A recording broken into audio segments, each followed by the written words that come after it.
So today on the podcast, we continue our story of Disney legend Mary Blair, the person many believed was Walt's favorite artist. We are now a few years after Walt's death in our story, when his brother Roy oversaw the Disney company.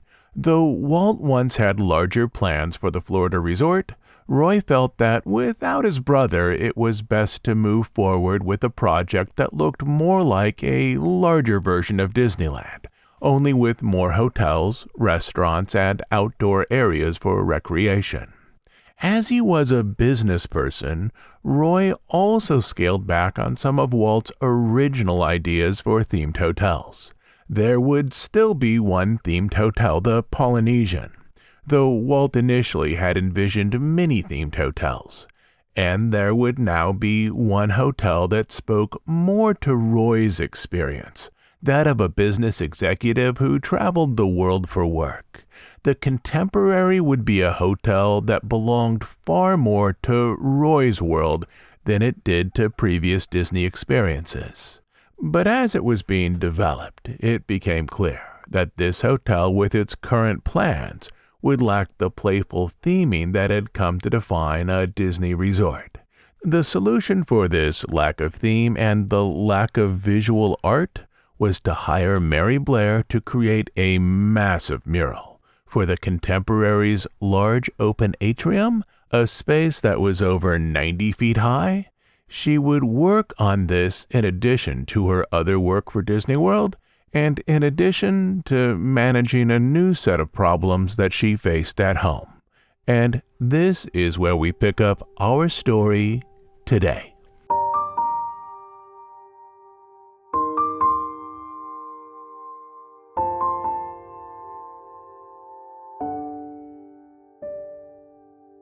Primarily working from home, Mary refined mural designs for the Contemporary Hotel, a massive piece of art depicting life in and around the Grand Canyon, with a focus on Native American children, Southwest scenery, and animals. Children and animals are such a part of the art of Disney, Mary said, that they were chosen for the mural to show activities of the people of the Grand Canyon with a touch of fun. Mary's touch of fun also had a serious function.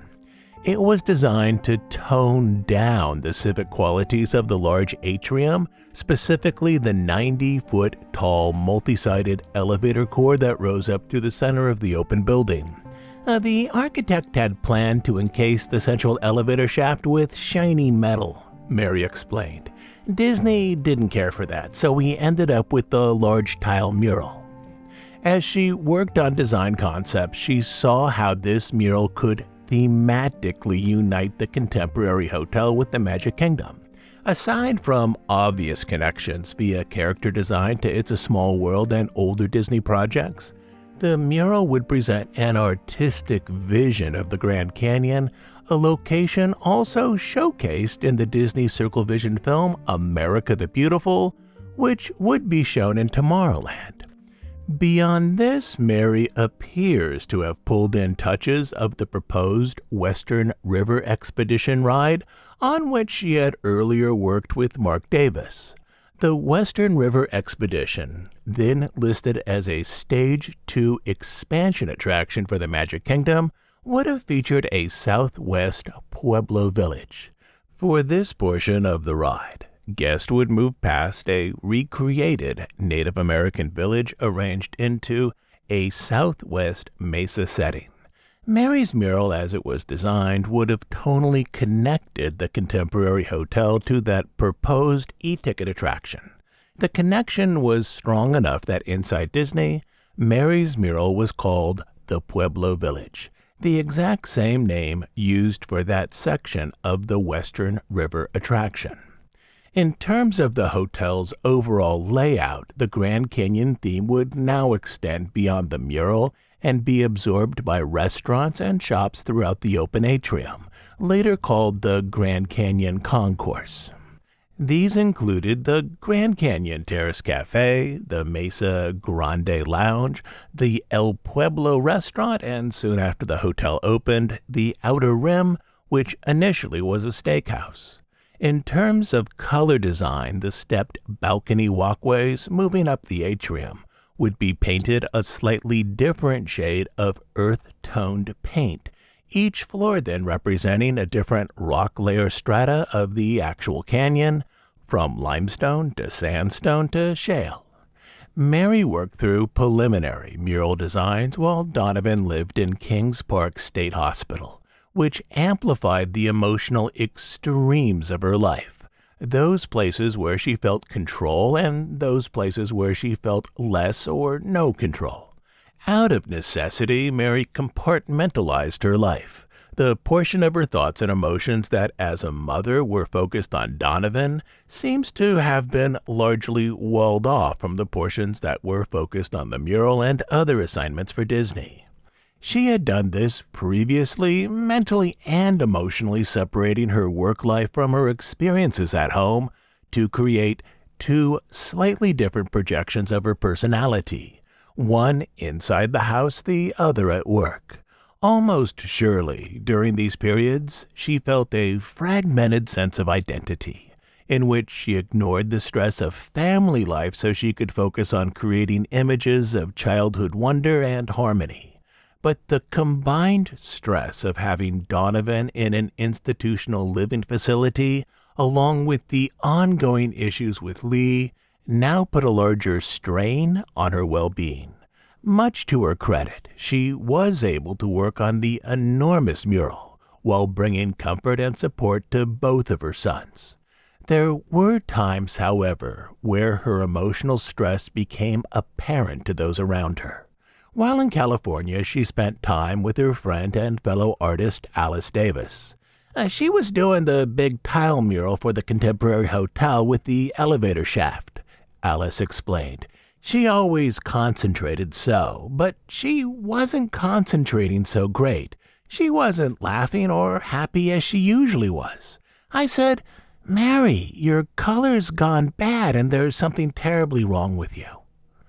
After that, Mary put down her pencils and brushes and talked with Alice about Donovan. Moments like this, though, were rare. For the most part, Mary focused on practical solutions that might improve her outlook and might also improve the lives of those she loved.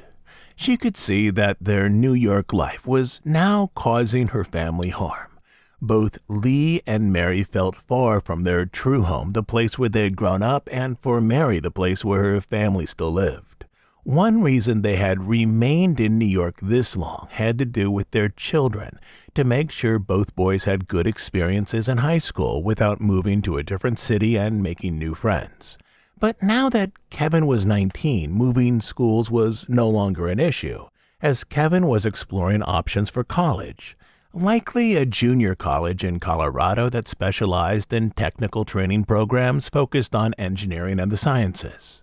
The way that Mary and Lee described a possible move to family and friends focused on long-time concerns. Both Lee and Mary were growing tired of the crowds and weather in New York. The winters back there can be very fierce and quite cold, Lee said.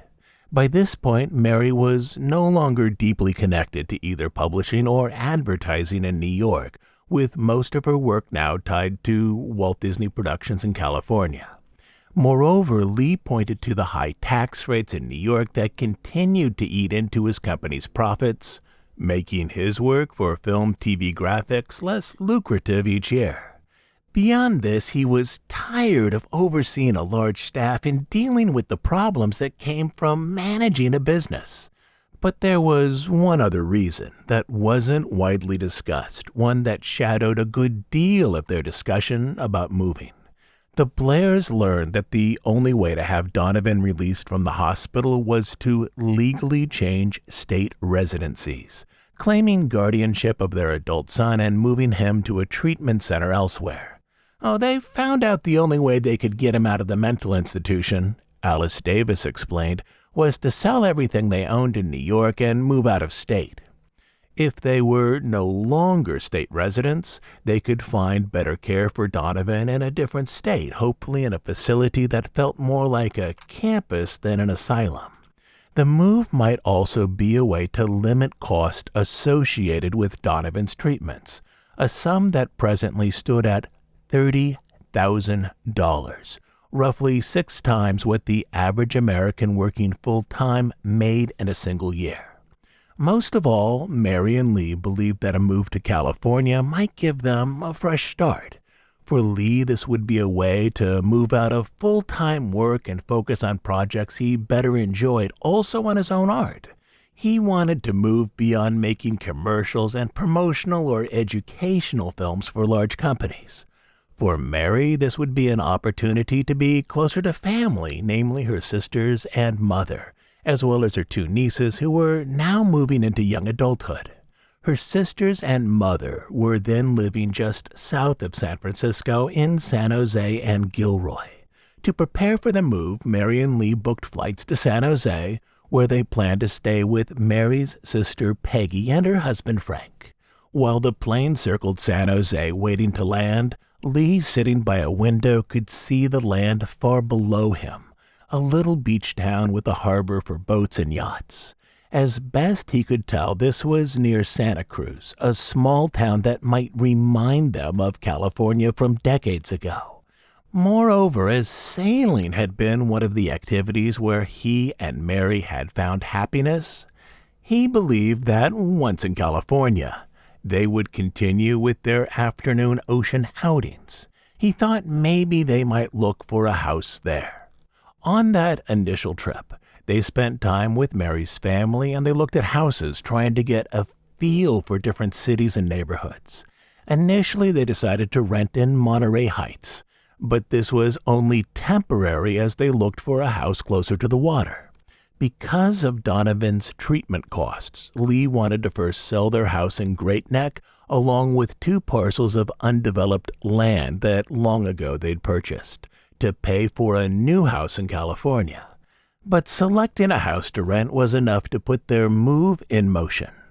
Lee began to divest himself of his company. He listed their house in Great Neck along with 2 additional parcels with a real estate agent. The agent explained that these might be difficult to sell during winter, as few families wanted to move during the cold months. Together, Mary and Lee packed up their possessions, boxes of paintings, sketchbooks, photos, and mementos from their decades in New York. While all this was going on, Mary continued to work on the mural. There were still many months before her designs needed to be finalized and transferred onto ceramic tiles. When Mary and Lee went to Kings Park State Hospital, they were allowed to collect their son on the condition that they were moving out of state and would find appropriate treatment for him in California. They moved quickly into their rented house. They explored treatment options for Donovan. They also looked for a place of their own, something close to that harbor that Lee had seen from the airplane. They eventually settled on a place in SoCal, about 5 miles south of Santa Cruz. They bought a house on a hill with a wide front window opening to the Pacific. The view from the living room is just fantastic, Lee said. We've had some real great sunsets. They could also see the northern sweep of Monterey Bay, which was one place where Lee intended to go sailing. As their house, along with the 2 additional lots, hadn't yet sold in Great Neck, Lee and Mary took out a loan for the new house. This loan, on top of paying for insurance and property tax on the New York properties and also for Donovan's care, created a situation where Lee now also needed to work. Almost surely this work was arranged through Mary and her friends at Disney. Lee took on assignments to create educational films for the Disney division that rented films to school districts, which was the exact type of commercial documentary work that he was trying to avoid. A return to Disney, even if he worked at home, should have been a happy moment for Lee, a return to a place of his youth where he'd worked on Pinocchio and Saludos Amigos. But he remained bitter that other artists such as John Hench, Mark Davis, and even his wife received greater recognition for early Disney films. Still, the Blairs were able to focus on the good feelings they hoped this move across country would give them. Over months, they decorated their new house, filling the walls with art created mostly by family members. Visitors entering the house would be presented on one side with Lee's watercolors, such as a painting called Eucalyptus School, and on the other with art Mary had developed for Disney. The contrast of the two artists couldn't have been stronger. Lee, the master of a watercolor movement whose high point was 35 years in the past, and Mary, a commercial illustrator and designer, whose work for Disney in publishing and in advertising would easily be recognized by millions. They also put up watercolors painted by Donovan and at least one piece of art by Lee's brother Preston, who at that time still lived on the East Coast. There was a period of good times, exploring their new town, sailing, even working on educational documentaries for Disney, and finalizing the design for the contemporary mural. But then familiar problems once again began to enter their lives. Mary, in particular, was initially resistant to acknowledge how deeply schizophrenia could at times affect Donovan's outlook and actions. Donovan could be erratic. His emotions could move quickly from calm to fear and even anger. In California, these sharp swings in his behavior were becoming clear to her. Kevin, the most direct member of the family, explained, "My parents moved from New York and took a lot of the troubles with them, including Donovan. After they moved, he was put in a hospital immediately." Donovan's troubles also caused stress for Lee, who again turned to drinking. His drinking at this point does not appear to be any worse than it had been at times in New York. Only in California, drinking brought an additional risk. In New York, Lee, after a heavy drinking lunch, could return home by train or taxi. In California, his car was his only real option for transportation. On Wednesday afternoon, July 22, 1970, after drinking, Lee hit a motorcyclist on a windy road about a mile from his house. The motorcyclist, Richard Ruth, was taken to a local hospital but released with only minor injuries. For this, Lee was given 15 days in jail, 3 years probation, and was required to attend alcohol treatment classes in Mendocino. But the accident itself did not stop Lee from drinking. 3 months later, again not far from his house at 2:50 p.m. on a Sunday afternoon, he was once more arrested for drunk driving.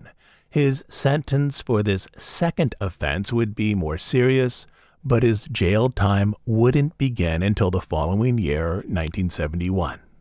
Lee's convictions left Mary in charge of the newly purchased house and overseeing their grown kids, one of whom required hospitalization.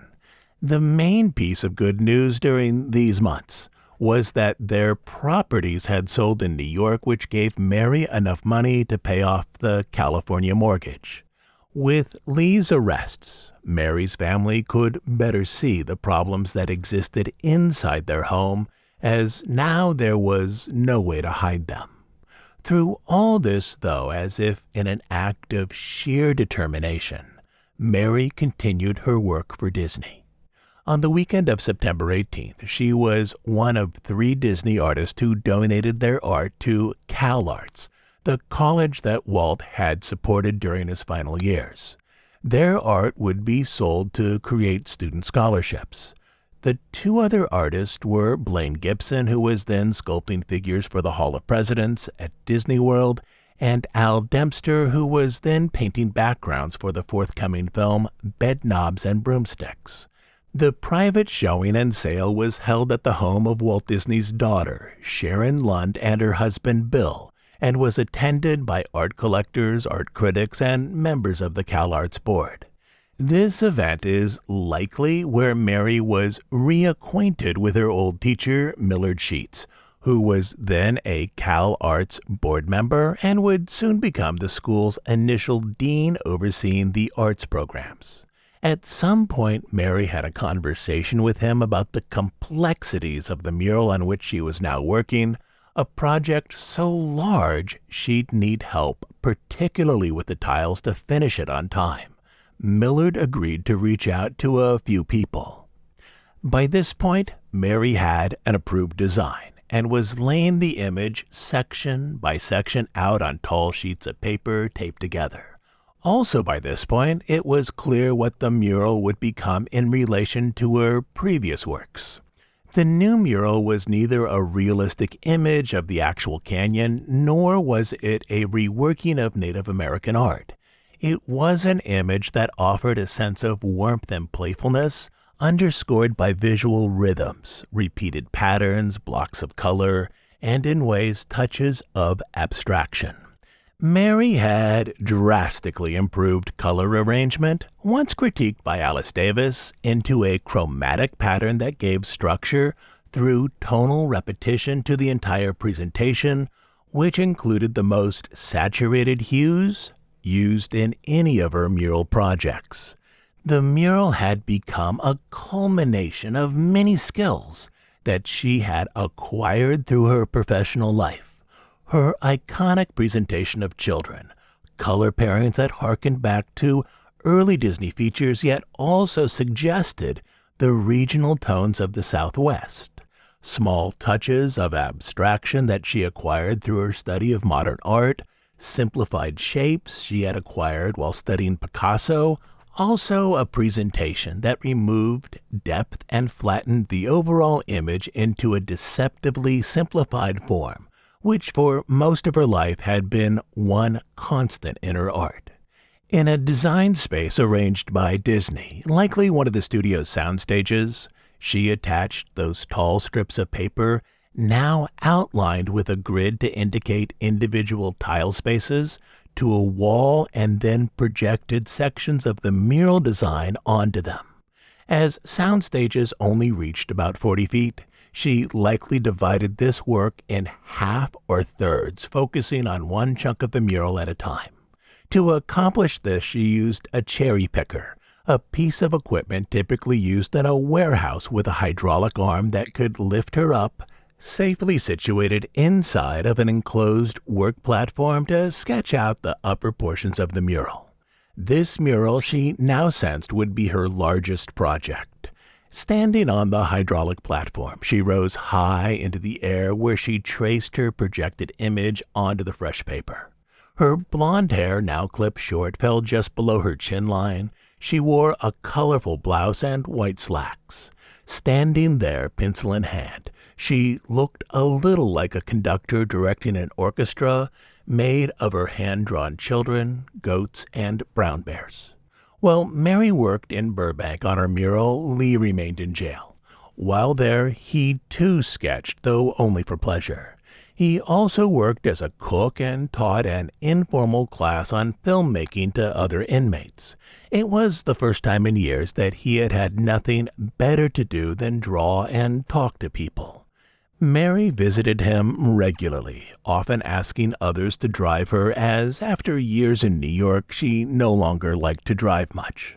In the early months of 1971, as thousands of construction workers focused on Walt Disney World in Florida, including the Contemporary Hotel, Mary's life held three distinct components: taking care of Donovan, visiting her husband in jail or at the work center to which he was later transferred, and focusing on the mural. As promised, Millard Sheets had reached out to friends in the art world to expand Mary's ceramic team at Interpace. One of the key people he contacted was Dora Delarios, a 37-year-old artist who he asked to oversee the ceramic expression of Mary's work. Delarios was a Los Angeles native, born to Mexican immigrant parents who lived just down the road from the old Disney studio on Hyperion Avenue. As a college student, she'd studied ceramics at USC. "Well, I got a call from Millard Sheets," she explained. "He said, we have this huge project. It's a $10 million budget. I want you to be the lead artist in charge of the textural design." From the start, Delarios could see that this would be a mind-boggling, roughly 8-story, 18,000 square foot project. She would be in charge of image and color transfer and texture and would oversee a small group of fellow artists who would also work for months on the creation of tiles. As with previous projects, Mary's full-size design was gridded up into squares and transferred over to 18,000 tiles, with careful attention paid not to leave gaps or alter the image. Enlarging a small sketch to such a great size is much more than a mechanical process, Blair explained. The dimensions must be enlarged accurately, but there's a great difference between a 20-inch design and a 20-foot one. A team of artists working with the Larios arranged Blair's image onto 1-foot squares of textured ceramics, with most of the images containing areas of raised line work to give the mural a sense of material depth. The transfer work was extremely difficult, as most figures were arranged over multiple squares. The children each typically occupied 8 to 10 squares, the goats 8 and the brown bears 6. The finished squares were checked to ensure that when slotted into the final design, construction lines would meet and colors would match. I had seen the finished tiles laid out on large tables in sections as Interpace finished their final work, Blair explained. In California, she saw the final mural in segments, never complete panels, and the plan, as arranged by Disney, was that Blair would remain in California while another team installed the tiles in Florida. Part of this plan quietly acknowledged Mary's family responsibilities on the West Coast in terms of both Donovan and Lee. The finished ceramics were shipped to Orlando by truck, with the tiles weighing a total of 54 tons, and each truck outfitted with an air suspension system to prevent breakage. At the Disney Resort, an installation team inside the Contemporary Hotel arranged them onto the 96-foot center rise of the hotel's lobby. Tile installation was, in essence, its own construction project inside another yet-to-be-finished construction project, which was the hotel itself. At the time, long-reach cranes were still lifting modular room units and slotting them into the open structure. Teams were creating walls, stairs, and floors. Around it all, the mural team set up scaffolding and acquired an industrial cherry picker, the type with a scissor lift bucket that might be used by a telephone line repair team, to install the 18,000 tiles one by one to the exterior of the elevator tower. It was clear to everyone that this mural would transform the hotel from something that looked a little like a generic Marriott into something that held the art and color of a Disney project.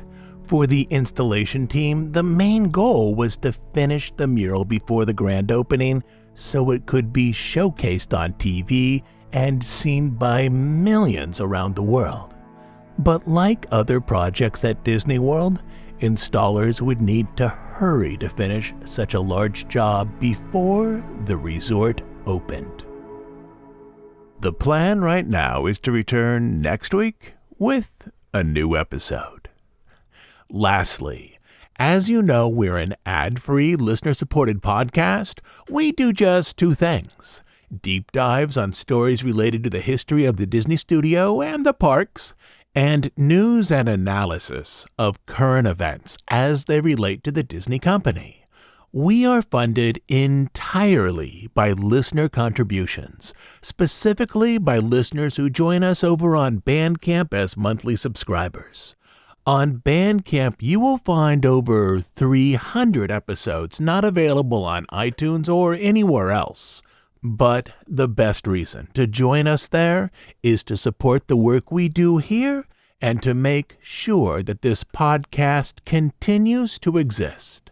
You can support us by becoming a monthly subscriber at dhipodcast.bandcamp.com. I'll also leave a link down in our show notes.